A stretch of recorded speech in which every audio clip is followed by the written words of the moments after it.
মানিকগঞ্জের ঘিওরের বর্ণাঢ্য র্যালি ও আলোচনা সভার মধ্য দিয়ে আন্তর্জাতিক শ্রমিক দিবস বা মহান মে দিবস পালিত হয়েছে। 1886 সালের শিকাগো শহরে শ্রমিকদের আত্মত্যাগের স্মৃতি স্মরণে বুধবার দিনব্যাপী বিভিন্ন কর্মসূচি পালন করা হয়। সকালে জাতীয় পতাকা উত্তোলনের পর একটি বর্ণাঢ্য র্যালি উপজেলার প্রধান সড়ক প্রদক্ষিণ করে। সন্ধ্যায় স্থানীয়ভাবে লালন সংগীতের আয়োজন করা হয়। ঘিওর উপজেলা শ্রমিক দলের সভাপতি মোহাম্মদ হাবিবুর রহমান হাবিবের সভাপতিত্বে অনুষ্ঠানে উপস্থিত ছিলেন ঘিওর থানা বিএনপির সভাপতি মীর মানিকুজ্জামান মানিক, সাধারণ সম্পাদক কাজী ওয়াজেদ আলী নিসরার সহ স্থানীয় নেতৃবৃন্দ।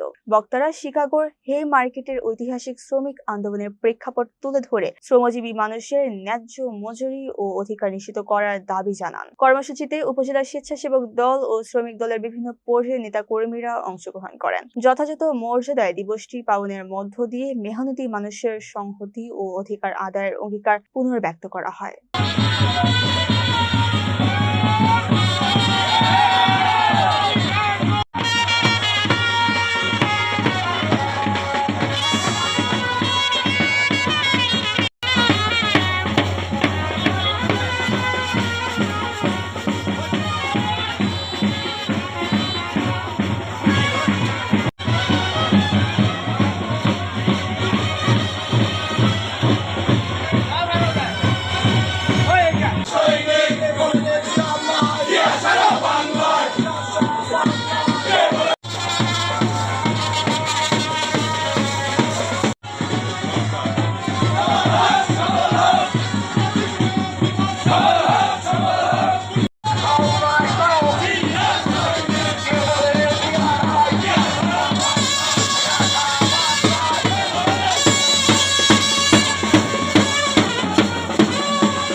সহযোগিতা করবেন, আমরা তাদের সাথে আছি, তার পাশে আছি, ইনশাআল্লাহ পাশে রাখবো।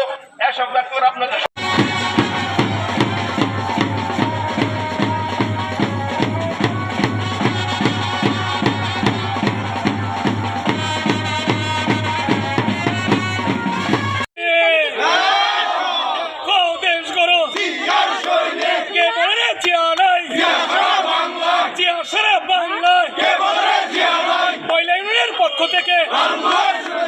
লাল গোলাপের শুভেচ্ছা, শ্রমিক দলের পক্ষ থেকে শহীদদের স্মরণে